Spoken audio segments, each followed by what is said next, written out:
If your Puppeteer or Playwright script is getting blocked even after using stealth plugins, you found the right video. Avoiding bot detection isn't what it used to be. I've been working at browserless for over 4 years, and back in the day, I remember simply setting a headless equals false flag would do the trick. Now, even if you're using Puppeteer Extra with the stealth plugin, it doesn't do the trick. You want to know why? Cloudflare and other bot detection systems aren't just looking at a few signals anymore. They're sniffing a whole bunch of breadcrumbs that Puppeteer and Playwright leave behind that define your fingerprint. And today, we'll show you the tool we built to overcome that. It's called BrowserQL. Instead of trying to hide all the breadcrumbs left behind by these libraries, we tried a whole new strategy with BrowserQL. We don't use the libraries at all, so there aren't breadcrumbs to sweep under the rug. We're aware that you might need to use Puppeteer or Playwright anyways, so don't worry, we created a way for you to use BQL with Puppeteer and Playwright as well, and we'll cover that in a separate video. BQL talks to the browser directly and implements our own stealthy configurations, creating a unique fingerprint that most bot detection systems can't pick up on. We chose GraphQL as the way we talk to the browser, which is a popular query language amongst developers to talk to APIs. That's where the name comes from. BrowserQL just means querying a browser like an API. Since we don't rely on the most popular libraries to push patches on bot detection, it gives us a lot of control over how we bypass bot detection and how fast we can patch detection for our customers. It might sound more complex than it actually is.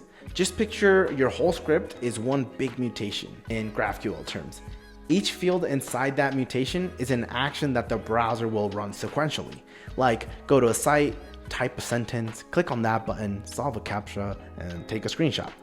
They run top to bottom in order, and they must all return some type of data, and you can store them in variables too.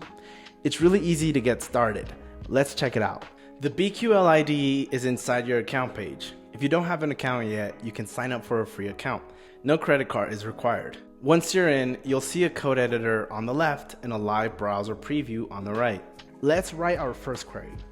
The first thing I do here is go to the website, and you can see that there's a Cloudflare challenge. If I solve it at the end, it happens so fast that you probably won't see it. So just for demonstration purposes, I'm gonna solve that first and then fill in the form.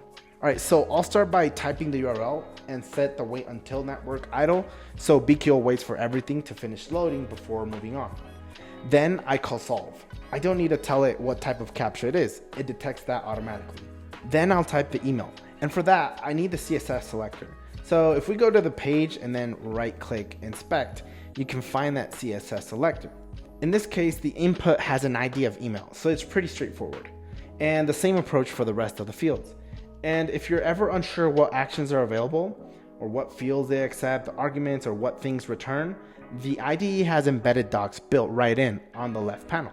You can also command click on any mutation, and it'll open the docs for that mutation. All right, let me fill in the rest of the fields that I want to fill in from this site form. And a quick note on GraphQL syntax. If we have two fields inside a mutation with the same name, we must use an alias for each one. So I'm just going to name this type email and the other one type message. Before we run it, let's open the settings panel. You can click on this icon here and see all the settings. I'm turning on the proxy set to residential because a lot of CAPTCHAs now require a convincing IP address to solve successfully. If you're using a data center IP, the CAPTCHA provider will detect it. So we're going to use a residential proxy, which looks like a real user browsing from home.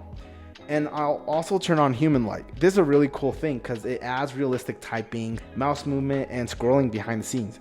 It even makes small typos and then corrects them, which helps with bot behavior scoring on tougher sites. Just beware that proxies consume more units. So if you're on the free plan, keep an eye on your usage when solving CAPTCHAs or using proxies because you might deplete your units quite quickly. All right, so if I hit run, I can watch the live view on the right. You'll see the CAPTCHA being checked, the email being put in, selecting other, filling in a message, and then I click on submit.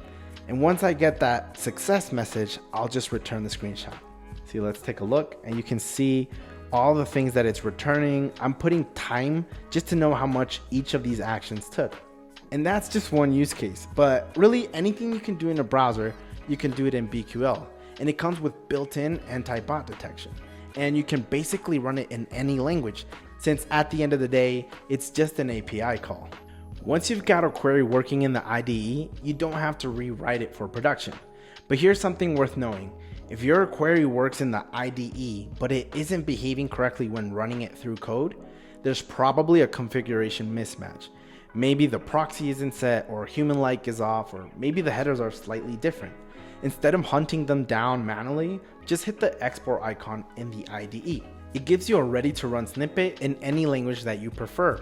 And it'll come with your token, your proxy settings, humanlike, all of it just baked right into the request. That ensures that whatever you ran in the IDE runs exactly the same way when you run it programmatically. One thing you'll notice in the exported code is a viewport call that wasn't in your IDE query. The export adds that by default to make sure that the browser dimensions are consistent when running outside the IDE. That way, your CSS selectors won't break due to the site's responsiveness depending on the device viewport size that you were programming on. From here, you can drop this right into any backend, whatever your stack looks like. And as long as you can make an HTTP request, you can run BQL. You can even drop it right into a workflow tool like NAN. Actually, let's do that now. You've probably used NAN before. It's a great workflow automation tool, similar to Make or Zapier. There's a lot of them out there, and there's more every day. And since BQL is just an HTTP request, it works on any of these tools. You don't need a dedicated integration, even though we do have a special browserless node with things working right out of the box. We're going to demonstrate this by adding an HTTP request node, then set the method to post and the URL to your BQL endpoint. Then I'll enable some query parameters like API token, proxy set to residential, and proxy country set to US. I'll set the body to raw JSON with content type application JSON, and then I'll paste in the BQL query just from the export IDE. I don't really have to change anything from the curl request. Now let's hit execute and get the full JSON response back as the output of that node. You'll see the status of each of these steps and how much time they took, because that's the information that I'm asking back. From there, you can wire it into whatever comes next. You can send that base64 screenshot to Slack, write the data to a Google Sheet, or trigger another workflow. NAN handles all of that. And if you're using NAN regularly with browserless, we do have a dedicated browserless node that has most of our endpoints working out of the box. You just drop in your API key and ask whatever information you need. But this example is just to show that as long as you can make an HTTP request, you can run BQL from anywhere. I know we've covered a lot of ground, so let's do a quick recap of everything and talk about what's coming next. We went over the IDE, how to write a mutation, solve a CAPTCHA, settings, exporting it to code, and then running it from a workflow tool. From here, we're going to start dropping videos covering specific use cases. Things like how to persist sessions, so you only need to log in once and then reuse that session. We'll also cover using Puppeteer and Playwright with the browser you just unlocked with BQL. And also how to inject cookies into a session so you can skip the login flow entirely. We'll also post some tutorials on how to scrape product prices and return structured JSON, how to generate PDFs, screenshots. You can also plug BQL into parsing libraries like Beautiful Soup, Cheerio, or Scrapey. We'll also post some videos on how to use it in more no-code and low-code platforms beyond NAN. I hope this was useful for you to get started, and if you'd like to see more use cases, please let us know in the comment section below. See you on the next video.